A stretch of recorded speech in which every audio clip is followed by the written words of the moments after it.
savez, ce n'est pas ma première visite à Meknès, mais c'est assurément ma première visite escalidée d'ambassadeur du Sénégal au Maroc. J'ai le très grand plaisir d'être parmi vous ce matin, en cette occasion. Vous connaissez mieux que moi la capacité de persuasion de notre ami Djamal Tazi, qui m'a invité très amicalement à prendre la parole. Donc je dois préciser que contrairement aux distingués officiels qui ont pris la parole avant moi, je n'ai pas préparé cette prise de parole, mais il m'a promis de m'appuyer avec des ondes, n'est-ce pas? En tout état de cause, pour m'encourager, on m'a offert un excellent café, et donc je suis ravie de répondre à son invitation en venant ici à Meknès et aussi à prendre la parole. Je le fais d'autant plus volontiers que cette prise de parole me donne l'occasion de rendre hommage à l'engagement du président Djamal Tazi et de tous ceux qui, à ses côtés, au sein de l'association Ismaïlia Cobra, organisent cette édition qui est la 5e du genre du Forum international du tourisme à Meknès. Je rends hommage à son engagement et je salue aussi l'accompagnement des autorités du gouvernement du Royaume du Maroc, que je voudrais saluer ici à travers la présence de Monsieur le gouverneur, Monsieur le président du Conseil, de Monsieur le représentant de Madame la ministre du Tourisme. Je salue aussi l'accompagnement de ceux qui vous ont assisté dans l'organisation de cette édition, la République populaire de Chine, Excellence, le groupe d'amitié Maroc-Israël, l'Institut français et la SOREC. Je voudrais en second lieu saluer et féliciter très chaleureusement tous les acteurs du secteur touristique. Et par le secteur touristique, comme l'a fait Monsieur le représentant de la SMIT, au nom de Madame la ministre, je voudrais aussi inclure tous les acteurs de l'écosystème. Le secteur touristique, le secteur de l'hôtellerie, le secteur du transport, y compris du transport aérien, le secteur de l'artisanat et bien sûr le secteur de la restauration.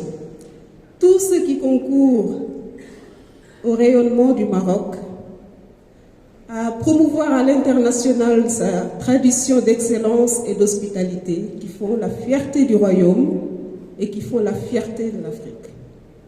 Je salue la contribution d'un secteur dynamique et résilient à l'économie du Maroc et partant à l'économie du continent. Enfin, permettez-moi, Mesdames, Messieurs, de rendre hommage à l'amitié profonde entre le Royaume du Maroc et la République populaire de Chine, qui vaut à ce pays ami le privilège d'avoir été choisi comme invité d'honneur de cette 5e édition, qui est une 5e édition importante parce que c'est l'édition de la reprise du FITAM. Excellence, votre pays, la République populaire de Chine, est un ami de l'Afrique, un ami du Maroc et un ami du Sénégal. Son engagement à nos côtés est un engagement de tous les jours et de toujours. Et je suis heureuse que vous soyez ici parmi nous pour manifester encore une fois cet engagement. De la même manière, je sens aussi l'amitié, la fraternité qui existe entre le Royaume du Maroc et la République du Sénégal. Je suis ici en présence de Monsieur le ministre Dame Diop, qui fut ministre de l'Artisanat de la République du Sénégal, et aussi de M. Siguinessi, ministre, conseiller à la présidence de la République. Ils auraient pu, aussi valablement que je le fais aujourd'hui, exprimer ces relations d'amitié et surtout notre engagement constant à les consolider, à les étendre et à les montrer un exemple à l'Afrique et au monde, parce que c'est une relation solide, c'est une relation franche et tournée aussi vers le développement de nos deux nations et du continent africain en général. Merci à tous de votre chaleureux accueil et bonne édition du FITAM. Merci beaucoup, Excellence. Je vous confirme de toute évidence l'amitié profonde qui existe entre les deux peuples marocains et sénégalais. Je vous remercie pour votre présence, mais pour la présence également d'une délégation sénégalaise qui a participé avec nous dans les travaux des deux panels hier. On est arrivé au bout des allocutions officielles. Maintenant, j'aimerais bien partager avec vous les résultats des panels qui se sont déroulés hier, avec l'espoir de pouvoir les implémenter et les mettre en œuvre ensemble dans le souhait de développer le tourisme à Meknès. En tant que plateforme d'échange et de discussion entre diverses parties prenantes, le FITAM vise à enrichir le débat dans l'espoir d'enrichir l'offre et dans l'espoir d'enrichir le repositionnement touristique de Meknès. Dans ce sens, 3 panels thématiques ont été organisés hier et ont connu la participation d'intervenants imminents représentant des spectres différents qui ont apporté des visions et des approches différentes du développement du tourisme à Meknès. Il s'agissait de 3 thèmes essentiels. Le premier, c'est la richesse spirituelle et culturelle de Meknès, un atout touristique fondamental.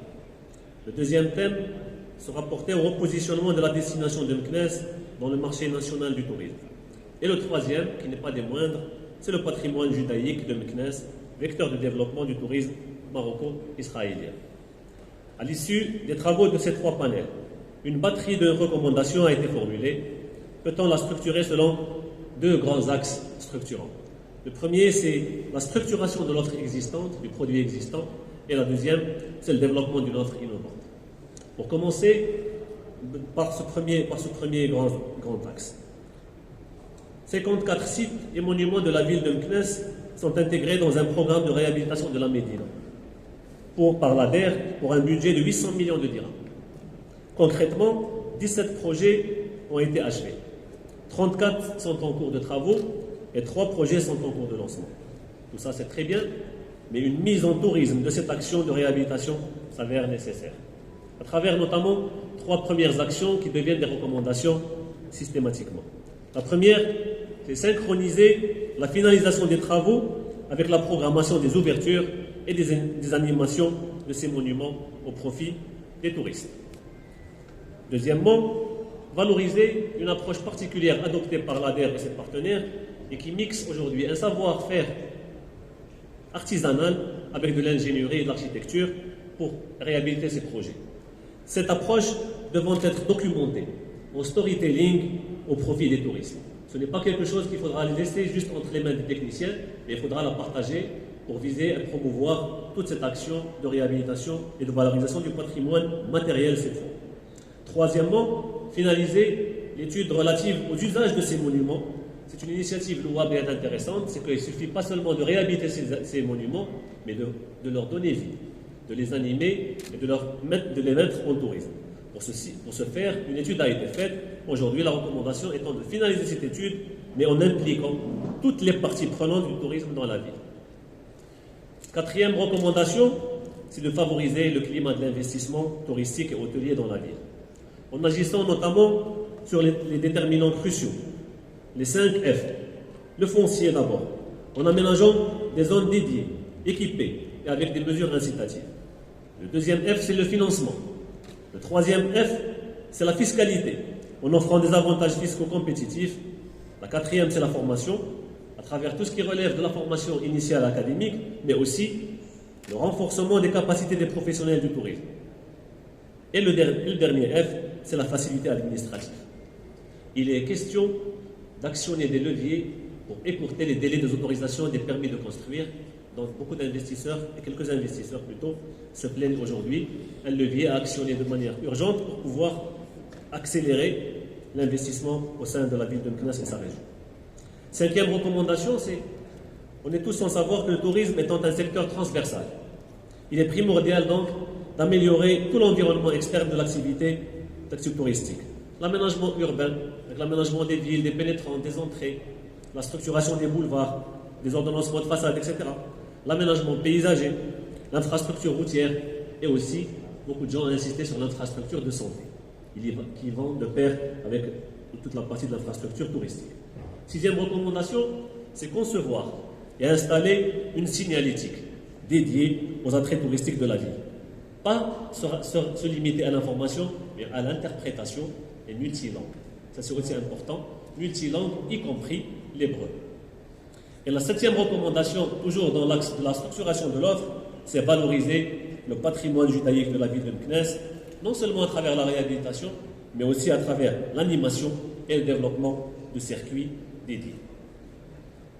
S'agissant du 2e axe, qui concerne le développement d'une offre innovante, première recommandation qui a été proposée, c'est la création d'un parc naturel, appelé Volubilis Zaroun, qui vise à valoriser le territoire, à permettre l'émergence de nouveaux acteurs touristiques et la diversification d'une offre novatrice.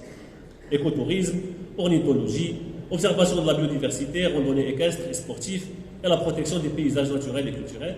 Il y va de sens d'inscrire cette création sous le signe d'un tourisme responsable et durable.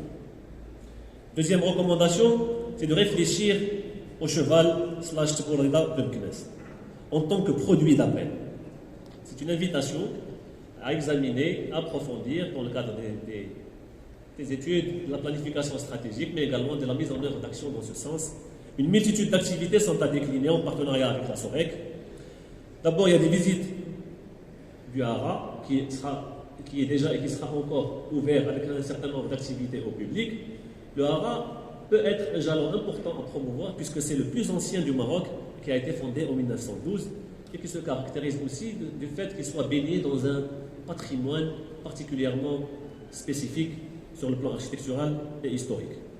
Des randonnées équestres, des concours équestres, des spectacles, des calèches et du rallye équestre.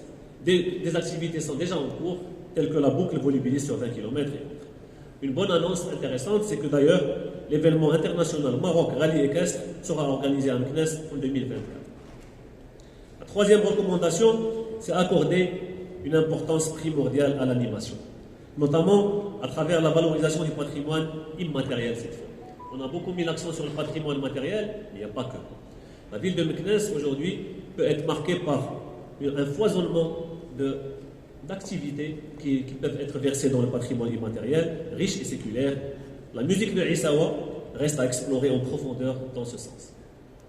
La quatrième recommandation, là, on vient en termes de gouvernance. C'est crucial si on veut réussir toute l'implémentation de l'ensemble de ces recommandations. C'est accentuer la concertation, la coordination entre les divers acteurs en renforçant notamment le rôle et les moyens du CPTR. Institutionnels, professionnels, société civile et secteur privé doivent s'approprier le développement du tourisme à Meknès.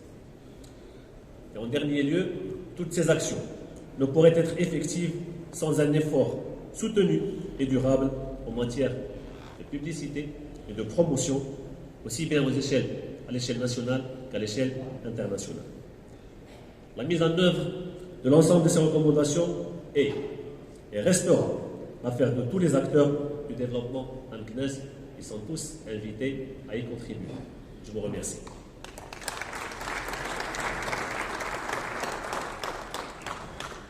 Avant de clôturer cette matinée, j'aimerais aujourd'hui appeler Si Hassan pour la lecture du télégramme de loyauté et de fidélité adressé à Sa Majesté le Roi, que Dieu glorifie son règne. Si Hassan.